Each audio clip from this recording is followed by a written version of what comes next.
തരിശു നിലങ്ങളിൽ പച്ചപ്പൊരുക്കി നൂറുമേനി വിളവൊരുക്കുകയാണ് വേലൂർ കിരാലൂരിലെ കർമ്മോത്സുകരായ മൂവർ സംഘം. സൗഹൃദങ്ങൾക്കിടയിൽ രൂപപ്പെട്ട ആശയങ്ങളും ബാല്യാനുഭവ നിറവുകളുമാണ് ഇവർക്ക് കൃഷിയിലേക്ക് ഇറങ്ങാനുള്ള ഊർജ്ജമായി മാറിയത്.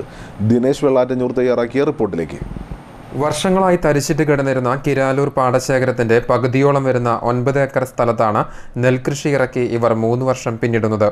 ഒരു കാലത്ത് അന്നത്തിനായും ജലസ്രോതസ്സിനായും പിന്നീട് സംസ്കാരത്തിന്റെ ഭാഗമായി മാറിയ നെൽകൃഷി പുതുതലമുറ കൈവിടാൻ തുടങ്ങിയ സമയത്താണ് അനുബന്ധ സംഘർഷങ്ങൾ ഉൾക്കൊണ്ട് കൃഷിയെ സംരക്ഷിക്കാൻ ഇവർ മുന്നോട്ടിറങ്ങുന്നത്. തൊഴിൽ മേഖല വ്യത്യസ്തമാണെങ്കിലും കൃഷിയോടുള്ള താല്പര്യം മൂലം രാവിലെയും വൈകിട്ടുമായി 2 മണിക്കൂർ സമയം കൃഷിക്കായി നീക്കിവെക്കുകയായിരുന്നു. ഗ്രീൻ ആർമിയുടെ സഹായത്തോടു കൂടിയാണ് ഞാറുനടിൽ നടത്തിയത്. തുടർന്നുള്ള ഘട്ടങ്ങളിൽ പാടശേഖര സമിതിയുടെയും വേലൂർ കൃഷിഭവന്റെയും മാർഗനിർദ്ദേശങ്ങൾ ഇവർക്ക് ലഭിച്ചിരുന്നു.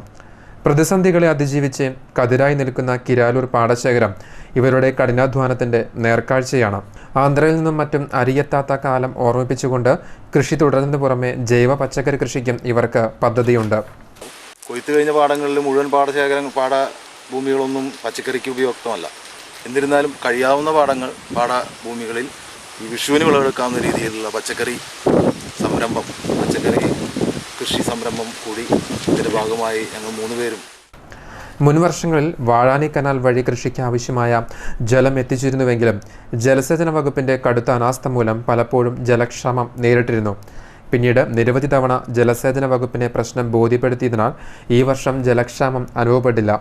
അമിതമായ കൂലിച്ചെലവും തൊഴിലാളി ക്ഷാമവും കൊണ്ട് പാടശേഖരങ്ങൾ തരിച്ചിടുന്ന കാലഘട്ടത്തിലാണ് മുണ്ടത്തിക്കോട് NSS സ്കൂൾ ജീവനക്കാരനായ പി രാജേഷ്, കൃഷി പാരമ്പര്യമുള്ള ഞാറേക്കാട്ട് രാമചന്ദ്രൻ, ടൈലറായ ഹരിദാസൻ ചക്കാമഠത്തിൽ എന്നിവർ നാട്ടുകാരുടെ സഹകരണത്തോടെ കൃഷിരംഗത്ത് തുടരുന്നത്. ഇതിൽ ഏകദേശം 4 ഏക്കറോളം തരിശു ഭൂമിയാണ് കൃഷി ചെയ്തിട്ടുള്ളത്. ആ തരിശു ഭൂമിക്കുള്ള സഹായം കൃഷിഭവനിൽ നിന്ന് അനുവദിക്കാം കൃഷി ബന്ധപ്പെട്ട അധികാരികൾ ഉറപ്പു വന്നിട്ടുണ്ട്. എന്തു തന്നെയായാലും അത്തരത്തിലുള്ള തരിശുഭൂമികൾ കണ്ടെത്തി അത് കൃഷിക്ക് ഉപയോഗയോഗ്യമാക്കുന്നതിനുള്ള ശ്രമങ്ങൾ തുടർന്നും ഞങ്ങളുടെ ഭാഗത്തുനിന്നുണ്ടാകും. കാർഷിക ജീവിതങ്ങൾക്കിടയിലെ ഞാറ്റുപാട്ടും കൊയ്ത്തുപാട്ടും പോയി മറഞ്ഞ കാലഘട്ടത്തിൽ ലഭിക്കുന്ന മികച്ച വിളവും വയലുകളും ഉതിർമണികളും പുത്തരിയും അന്യമായ യുവതലമുറയ്ക്കും ജോലി തേടി വിദേശത്ത് പോകുന്ന യുവാക്കൾക്കും വലിയൊരു പാഠമാണ്. CCTV news, Velur.